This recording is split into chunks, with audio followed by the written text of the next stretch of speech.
The incident of Karbala, also known as the Battle of Karbala, took place in 680 CE, 61 AH, and is a significant event in Islamic history.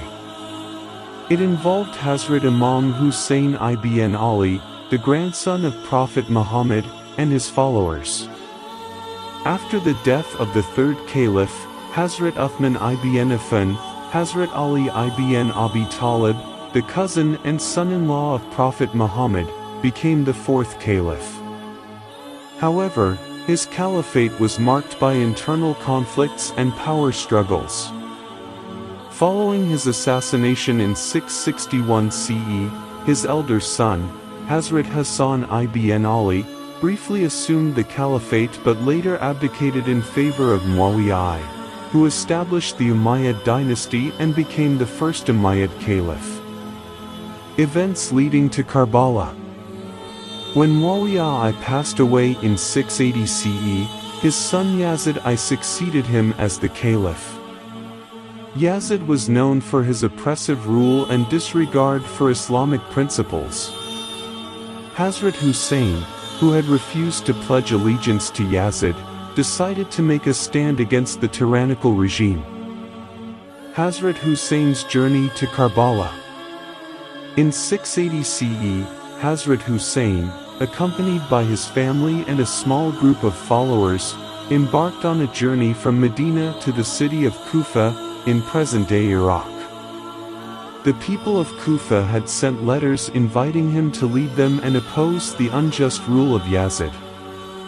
However, en route to Kufa, Hazrat Hussain received news that Yazid's governor in Kufa, Ubaidullah ibn Ziyad, had intercepted the messengers and killed them.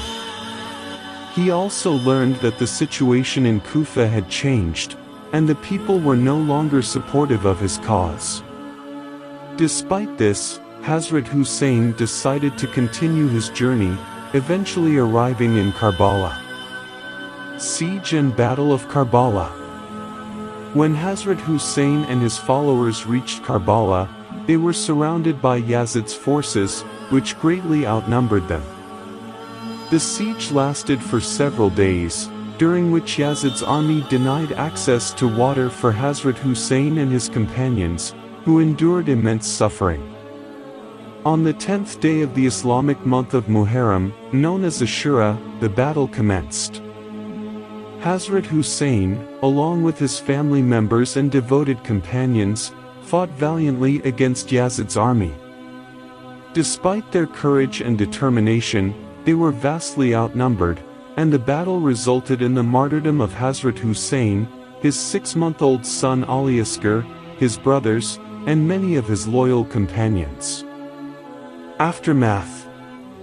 Following the battle, the surviving women and children, including Hazrat Hussein's sister Zainab and his sick son Imam Zain al-Abidin, were taken captive and brought to Yazid's court in Damascus, Syria. There, they were subjected to humiliation and mistreatment. Legacy and significance. The tragic event of Karbala is mourned by Shia Muslims worldwide during the Islamic month of Muharram, particularly on the day of Ashura. The martyrdom of Hazrat Imam Hussain is seen as a symbol of resistance against oppression and injustice. It carries immense historical and religious significance for Shia Muslims, who commemorate the event through processions, mourning ceremonies, and recitations of elegies and poetry. It's important to note that the events of Karbala have different interpretations and perspectives within the Muslim community, particularly between Sunni and Shia sections. The account provided above reflects the Shia perspective on the events. The events of Karbala have had a profound impact on the development of Islamic history and theology.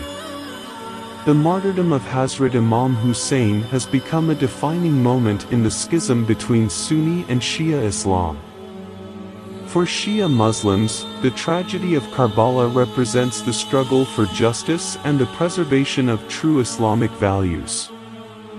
They view Hazrat Imam Hussain as a righteous leader who stood against tyranny and oppression, sacrificing his life for the sake of upholding the principles of Islam. The suffering and martyrdom of Hazrat Imam Hussain and his companions are seen as a source of inspiration and a reminder of the importance of resistance against injustice. Shia Muslims mourn the events of Karbala every year during the month of Muharram. The commemoration involves various rituals and practices, including processions where participants engage in mourning and lamentation. These processions often include recitations of poetry and religious hymns that evoke emotions of grief and sorrow. The story of Karbala has also influenced various art forms, such as poetry, literature, and theater. The elegies and narratives composed about the events of Karbala, known as Maqtal, are recited to remember the sacrifices made by Hazrat Imam Hussain and his followers. These expressions of grief and devotion serve as a means to keep the memory of Karbala alive and reinforce the lessons it teaches. In contrast, Sunni Muslims also recognize the significance of Karbala but often approach the event from a different perspective. They acknowledge the martyrdom of Hazrat Imam Hussain as a tragic incident but may focus more on unity and reconciliation within the broader Islamic community. Sunni scholars and leaders emphasize the importance of learning from the events of Karbala to promote justice, compassion, and unity among Muslims. It's crucial to understand that while the events of Karbala have shaped the religious and cultural practices of Shia Muslims, they are not universally accepted in the same way by all Muslims. The historical and theological interpretations of Karbala vary among different sects and schools of thought within Islam. In summary, the incident of Karbala is a significant event in Islamic history that revolves around the martyrdom of Hazrat Imam Hussain and his companions. It is commemorated annually by Shia Muslims as a symbol of resistance against oppression and a reminder of the importance of upholding justice and truth. The story of Karbala continues to inspire devotion, reflection, and contemplation among millions of Muslims worldwide.